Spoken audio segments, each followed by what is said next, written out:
বাংলাদেশের একজন আছে, তারা নাম বলছে কি আবু তোহা মোহাম্মদ আদনান।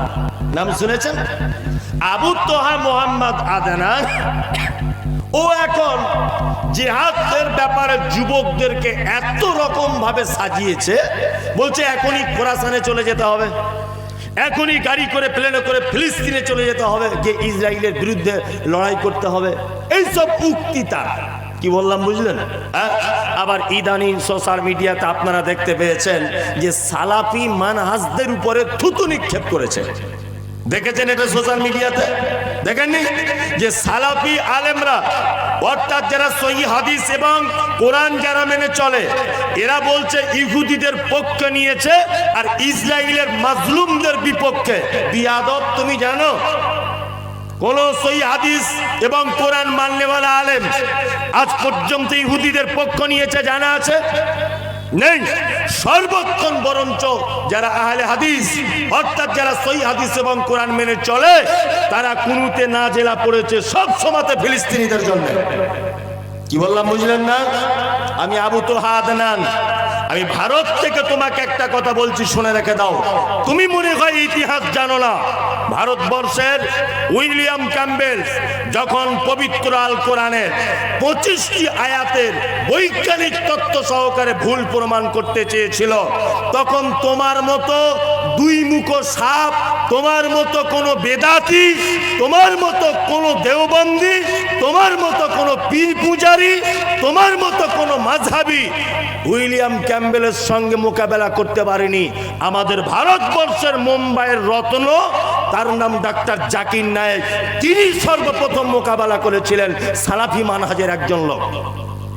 তোমার মনে হয় জানা নেই যে তোমার দেশ বাংলাদেশ, বাংলাদেশের মাটিতে কিছুদিন আগে একটা নাস্তিকের জন্ম হয়েছিল, তার নাম আসাদ নূর। আসাদ নূর হযরত মুহাম্মদ সাল্লাল্লাহু আলাইহি ওয়াসাল্লাম সম্পর্কে মন্তব্য করেছিলেন, আম্মা জান আয়েশার ব্যাপারে মন্তব্য করেছিলেন। তোমার দেশের একটা নাস্তিক, অথচ তোমার দেশের একজন আলেম আসাদ নূরের পক্ষে বা বিপক্ষে দাঁড়াতে পারে নি। আসাদ নূরি যুক্তিকে খণ্ডন করতে পারেনি। আসাদ নূর যখন চরম পর্যায়ে মুহাম্মদ সাল্লাল্লাহু আলাইহি ওয়াসাল্লামের বিপক্ষে যখন কটু কথা বলেছে, তখন তোমার মতো মাজার পূজারি হুজুর, তোমার মতো বেদাতি হুজুর, তোমার মতো দেওবন্দি, তোমার মতো মাযহাবী একজনা কেউ আসাদ নূরের সঙ্গে লড়াই করতে পারেনি।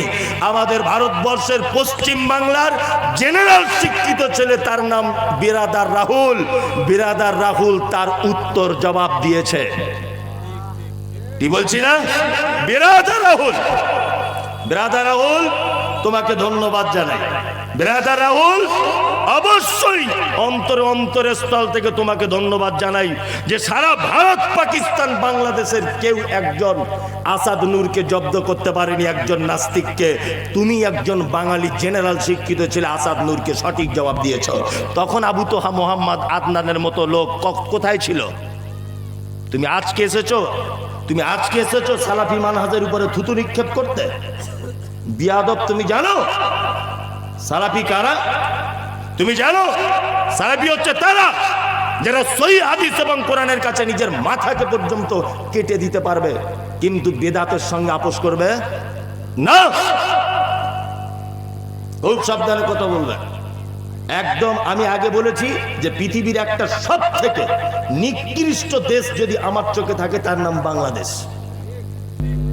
যত রকমের ভণ্ডামি বাংলাদেশে হাসিনা সরকার, আজকে মোবাইলে দেখছিলাম আমি, আজকে হাসিনা বলছে ওদের ইলেকশন চলে এসেছে, তা বলছে আমি নৌকা মার্কাতে দাঁড়িয়েছি। নৌকা মার্কা হচ্ছে বঙ্গবন্ধুর একটা বিশাল পরিচিতি, বঙ্গবন্ধুর এটা ওটা, আপনারা সকলেই নৌকা মার্কায় ভোট দেবেন।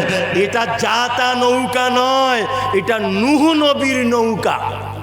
মনে মনে বলছি, তোর মতো বেঈমান আর সারা পৃথিবীতে কোনো মুখ্য প্রধানমন্ত্রী আছে যে আলেমদেরকে বিনা দোষে জেলখানাতে বন্দী করো? তোমার মতো হাদিস কোরআনের দুশমন আর পৃথিবীর বুকে কোনো প্রধানমন্ত্রী নেই। আজকে ইলেকশন এসেছে আর বাংলাদেশের গরিব মানুষদের ভোটগুলো লুট করার জন্য তুমি এখন ঘোমটা দিয়ে বলছো এটা নূহ নবীর নৌকা। বিয়াদব কোথাকারে। সারা জীবন আলেম ওলামাদের জেলখানাতে ভরে রেখে, দিলওয়ার হোসেন সাইদিকে জেলখানাতে ভরে রেখে, আর আপনার বাংলাদেশের প্রখ্যাত আলেম মানে আব্দুর রাজ্জাক বিন ইউসুফ কোটি কোটি টাকার মামলা দিয়েছেন, আপনার মুজাফফর বিন মহসিন জেলখানাতে বন্দী করে রেখে দিয়েছিলেন। লজ্জা করে না? লজ্জা করে না? এখন ইলেকশনের সময় এসে আপনি বলছেন নৌকা নূহ নবীর নৌকা। ভণ্ড কোথাকারে। তোমার নৌকা ডুবে যাক, তোমার নৌকা ডুবে যাক বাংলাদেশে, তাহলে আলেমদের উপরে অত্যাচার কমবে। কি বললাম বুঝলেন না? আমরা চাই যে হাসিনার নৌকা ডুবে যাক। এখন ভোট পাওয়ার জন্য বলছে যে এটা নূহ নবীর নৌকা। ভণ্ড কি আর গাছে ধরে? যত ভণ্ডামি দেখবেন সব বাংলাদেশে। কি বললাম বুঝলেন না? যত ভালো স্বপ্ন খারাপ স্বপ্ন সব বাংলাদেশের দেখে। কিছুদিন আগে ওই মুফতি কাজী ইব্রাহিম স্বপ্ন দেখেছিল কিছুদিন আগে যে ইমাম মাহাদি চলে এসেছে, ইমাম মেহেদি চলে এসেছে। ও স্বপ্ন দেখেছে। আবার পাকিস্তানের কে একজন দাবি করেছে ইমাম মেহেদি বলে, জানেন না? ভাইরাল করেছে বাংলাদেশের লোক। মানে যত রকমের ভণ্ডামি সব বাংলাদেশের। তবে আলহামদুলিল্লাহ বাংলাদেশের মাটিতে সহিহ হাদিস এবং কোরআনের অনেক কাজ হচ্ছে। হচ্ছে না? হচ্ছে। তার একটা প্রমাণ হচ্ছে এই, আপনারা জানেন যে কি আলেমটার নাম ভুলে গেলাম, কি আজাদি না না কি জেহাদি বলছে ওর নাম, যাই হোক আলাউদ্দিন জেহাদি, আরো কত বড় বড় বক্তারা বাংলাদেশের মাটিতে সঠিক ইসলাম তারা ফেরত আসছে। আসছে না? আসছে। আপনারা দোয়া করুন, আপনারা দোয়া করুন, ইনশাআল্লাহুল আজিজ সারা দুনিয়া থেকে শিরিক বেদাত একদিনের জন্য পুরো মুছে যাবে ইনশাআল্লাহ, একদম মুছে যাবে। যে কথা বলতে বলতে এত দূর এলাম, ভালোবাসতে হবে সবকিছুকে ত্যাগ করে তিনটা জিনিস। এক, আল্লাহকে। দুই, মুহাম্মদ সাল্লাল্লাহু আলাইহি ওয়াসাল্লামকে। তিন, আল্লাহ রাস্তায় জেহাদ করাটা। জেহাদ করা মানে লাঠি ছোটা দিয়ে মারামারি করা নয়। জেহাদ মানে প্রচেষ্টা করা। জেহাদ মানে চেষ্টা করা, তাই না? মেহনত করা। আপনি এখানেই জেহাদ করতে পারবেন। জেহাদ মানে একটা লোক নামাজ পড়ে না, আপনি তার পিছনে পড়ে যান, 10 দিন ওর পিছনে থাকুন, ভাই নামাজ পড়ুন, ভাই নামাজ পড়ুন, ভাই নামাজটা পড়ুন, নামাজ না পড়লে জাহান্নাম, নামাজ পড়লে আপনি জান্নাতে যাবেন। এইসব ব্যাপারে আপনি ওর পিছনে লেগেই থাকেন। আপনি যদি ওকে নামাজি করে দিতে পারেন, এটার নামও জেহাদ। বললাম বুঝলেন না? জেহাদ মানে একটা লোক মদ পান করে, আপনি 10 দিন তার পিছনে থাকবেন, থেকে বলুন যে ভাই আপনি মদ পান করবেন না, এটা সামাজিকভাবে ক্ষতি, এটা নিজের দেহের ক্ষতি, এটা আপনার অর্থের অপচয়, পারিবারিক অশান্তির মূল, তাকে বোঝান। এবং মুহাম্মদ সাল্লাল্লাহু আলাইহি ওয়াসাল্লাম হারাম করেছেন, আল্লাহ হারাম করেছেন।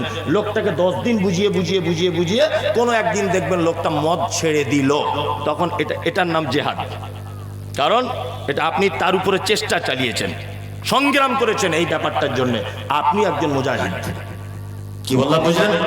জেহাদ মানে এটা বুঝবেন না যে পিস্তল লাঠি এটা ওটা নিয়ে মারামারি করা এক অপরের সঙ্গে, এটার নাম জেহাদ নয়।